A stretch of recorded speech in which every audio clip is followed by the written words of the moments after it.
Alam mo kung ano ang pinakanakakatakot na pwedeng mangyari sa buhay? Hindi yung mag-fail ka, kundi yung tumanda ka na hindi mo man lang sinubukan ang mga bagay na gusto mo. Yung tipong isang araw, mapapaisip ka na lang kung saan napunta ang oras. Parang ang bilis lang ng lahat. Dati may pangarap ka, may plano ka, may energy pa. Pero habang tumatagal, napalitan ng responsibilities, pagod at bahala na. Hindi mo namamalayan, nasanay ka na lang sa ganong setup. Hindi ka naman miserable, pero hindi ka rin fulfilled. At doon nagsisimula ang tahimik na regret. Kaya sa video na ito, pag-uusapan natin ang 5 goals na dapat mong ma-achieve bago ka mag-40 kung gusto mong dumating sa point na masasabi mong worth it lahat. Hindi ito para ma-pressure ka. Ito ay tungkol sa pagiging intentional sa buhay mo habang may oras ka pa. Kasi ang totoo, ang oras na nasayang mo ay di nababalik yan. Kaya kung ready ka na, then tara simulan na natin. Una, stable income at emergency fund.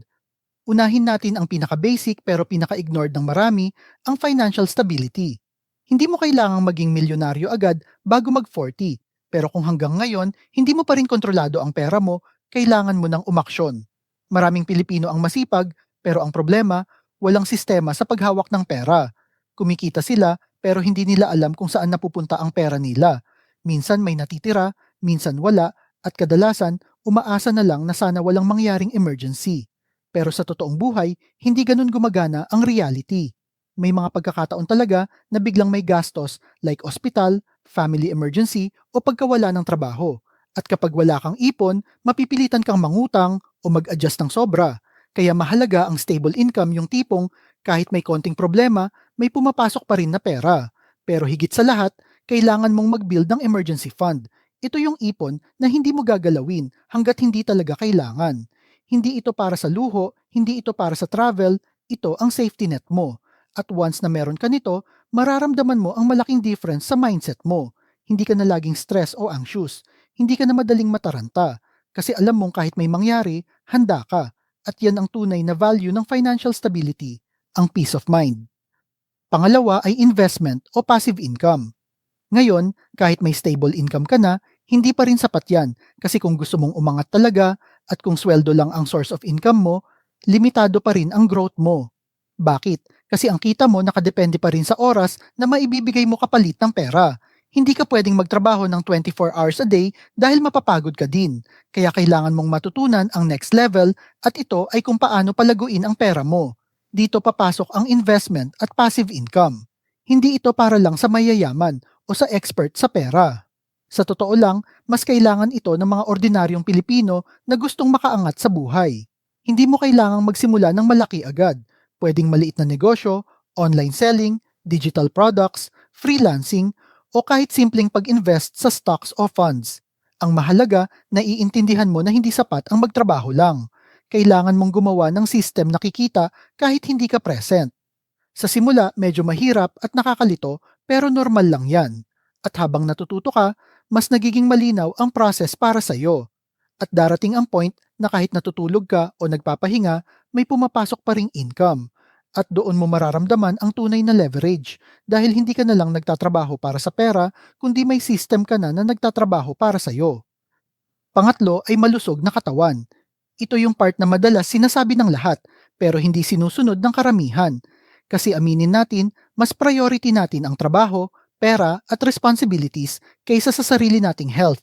Pero isipin mo ito, anong silbi ng lahat ng pinaghirapan mo kung hindi mo naman ma-enjoy? Maraming tao ang todo kayod habang bata pa pero pinapabayaan ang katawan nila. Puyat palagi, fast food palagi, walang exercise at puro stress. Hanggang sa dumating yung point na katawan na mismo ang maniningil. At kapag nangyari yon, hindi lang pera ang mawawala. Mawawala rin ang time, energy at opportunities. Kaya habang maaga pa, kailangan mong seryosohin ang health mo. Hindi mo kailangang maging fitness model. Hindi mo kailangang mag-gym araw-araw. Kahit simpleng paglalakad araw-araw, pag-inom ng sapat na tubig at pag-aayos ng tulog mo, malaking bagay na yan. Kasi ang katawan mo ang magiging foundation ng lahat ng goals mo. At kung mahina ka, then mahihirapan kang mag-grow. Pero kung malakas ka, ay mas kaya mong harapin ang challenges. Tandaan mo, ang tunay na success hindi lang nasusukat sa pera, kundi sa quality ng buhay na nararanasan mo araw-araw. Pang-apat ay klarong direksyon sa buhay. Ito pa ang isa sa pinaka-critical na goal na dapat mong ma-achieve bago ka mag-40. Kasi kahit anong sipag mo, kahit anong effort mo, kung hindi mo alam kung saan ka papunta, mauubos ka lang sa kakahabol ng kung ano-ano. Maraming tao ang busy pero hindi naman productive. Maraming pagod pero walang progress. Bakit? Kasi wala silang malinaw na direksyon. Kaya bago ka mag-40 ay dapat hindi ka na basta sumusunod lang sa agos ng buhay. Kailangan alam mo kung anong klaseng buhay ang gusto mong buuin. Gusto mo ba ng financial freedom? Gusto mo ba ng simpleng buhay pero may peace of mind? O gusto mo bang mag-build ng negosyo? Hindi kailangan maging perfect ang plano mo, pero kailangan may direction ka. Kasi once na malinaw yan para sa'yo, ay mas nagiging intentional ang bawat decision mo. Hindi ka na basta nadadala ng opinion ng ibang tao. Hindi ka na basta naiinggit sa success ng iba dahil alam mo kung ano ang para sa'yo. At kahit mabagal ang progress mo, okay lang yan. Kasi sigurado ka na papunta ka sa tamang direksyon. At sa buhay, mas importante ang tama ang direksyon mo kaysa sa bilis ng galaw mo. Panglima ay may naipundar para sa pamilya. Sa huli, hindi lang naman para sa sarili mo ang lahat ng ginagawa mo. Darating ka talaga sa point na mapapaisip ka kung ano ang maiiwan mo, lalo na sa mga taong mahalaga sa'yo. Hindi lang ito tungkol sa memories o experiences, kundi pati sa mga bagay na may pangmatagalang value. Hindi kailangang mansion agad o milyon sa bangko. Kahit simpleng bahay, maliit na negosyo, lupa o ipon na maipapasa mo sa pamilya mo ay malaking bagay na yan. Kasi ang tunay na success, hindi lang nasusukat sa kung anong meron ka ngayon, kundi sa kung anong maiiwan mo na patuloy na makakatulong sa pamilya mo kahit wala ka na. Maraming tao ang kumikita ng malaki pero walang naipupundar dahil lahat napupunta sa gastos, sa luho at sa deserve ko ito purchases hanggang sa dumating yung point na ubos lahat ng pera mo at walang na-build na asset. Kaya pagdating ng panahon, parang walang nangyari kahit ilang taon ka nang nagtrabaho. Pero ayaw mong mangyari yon. Ang gusto mo ay may maipapakita ka hindi lang sa sarili mo, kundi sa pamilya mo. Yung tipong masasabi mong, hindi na sayang ang pagod ko. Kaya habang maaga pa, mag-isip ka para sa long term. Huwag puro ngayon lang ang iniisip. Magtanim ka ngayon pa lang, kahit maliit. Mag-save ka, mag-invest ka, mag-build ka ng something na pwedeng lumago over time. Hindi mo kailangang magmadali, pero hindi ka rin pwedeng tumigil. Consistency ang labanan dito. Kasi habang tumatagal, yung maliliit mong ginagawa ngayon, lalago yan at it will turn into something meaningful. At darating ang araw na hindi lang ikaw ang makikinabang sa pinaghirapan mo, pati pamilya mo, pati mga susunod sa'yo. At doon mo mararamdaman ang ibang level ng fulfillment. Hindi lang dahil successful ka, kundi dahil may naitayo ka na may saysay. Isang legacy na magpapatunay na hindi ka lang basta nabuhay, kundi may iniwan kang value sa mundo. Sa dulo ng lahat, simple lang ang tanong. Gusto mo bang umabot sa 40s mo na puno ng sana o puno ng buti na lang ginawa ko? Kasi ang totoo, hindi ka naman mawawalan ng pagkakataon na magpahinga o mag-enjoy sa buhay. Pero ang pagkakataon para baguhin ang direksyon mo habang maaga pa, limitado lang yan. Hindi mo na maibabalik ang mga years na lumipas na puro kaplano lang. Hindi mo na mababawi ang oras na ginugol mo sa pagdadalawang isip.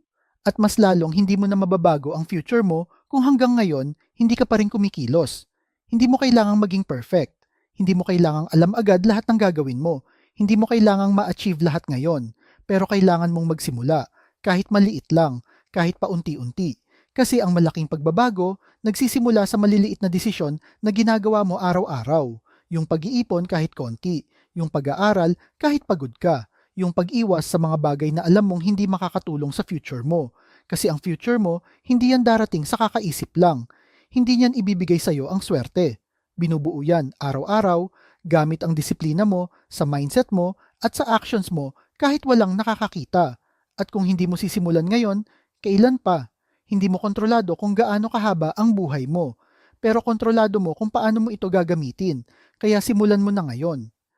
Ikaw ba, pipiliin mo bang manatili sa kung nasaan ka ngayon o gagawa ka ng move para sa future na gusto mo? Type mo naman sa comment section below. At kung mahilig kayo sa mga videos tungkol sa pera, motivation na business, like and share nyo lang ang video na ito at kita-kita po ulit tayo sa mga susunod na video.